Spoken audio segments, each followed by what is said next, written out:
ذہن و دماغ سے نہیں نکالا. دنیا نے اپنے آپ کو بدلا گھڑی گھڑی.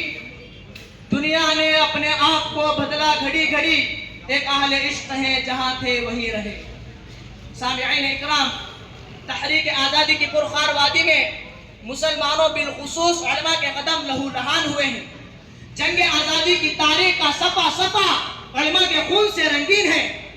تحریک آزادی کی تاریخ میں سے اگر علماء کی قربانیوں کا تذکرہ نکال دیا جائے تو تحریک آزادی کی تاریخ ادھوری ہی نہیں بلکہ اس کی صورت بگڑ جاتی ہے. سامعین اکرام، کانگریس سے 100 سال پہلے 18ویں صدی کے نصف میں اس تحریک کی ابتدا اس وقت ہوئی جب مسلمانان ہند نے حضرت شاہ ولی اللہ محدث دہلوی رحمۃ اللہ علیہ کی قیادت میں آزادی کا پرچم لہرایا. یہ وہ وقت تھا جب یورپ کے تاجروں نے مغل سلطنت کی بنیادیں کھوکھلی کرنے میں کامیابی حاصل کرنے کے بعد ہندوستان میں سامراج کی بنیاد ڈال دی تھی. حضرت شاہ ولی اللہ محدث دہلوی رحمۃ اللہ علیہ 1731 عیسوی میں مکہ مکرمہ میں قیام پذیر تھے کہ اپنے ضمیر کے آواز پر دور حاضر کی دھجیاں بکھیر کر سیاسی و سماجی زندگی کے ہر شعبے میں ہماگیر انقلاب برپا کرنے کا منصوبہ بنایا. 1799 عیسوی میں سری رنگا پٹنم کے میدان میں شہید ٹیپو سلطان کے جسد خاکی کو انگریز نے جب خون میں لت پت دیکھا تو بڑے غرور سے کہا تھا کہ آج ہندوستان ہمارا ہے. اس اعلان نے علماء کو چونکا دیا. مختلف تحریکیں میدان عمل میں آئی.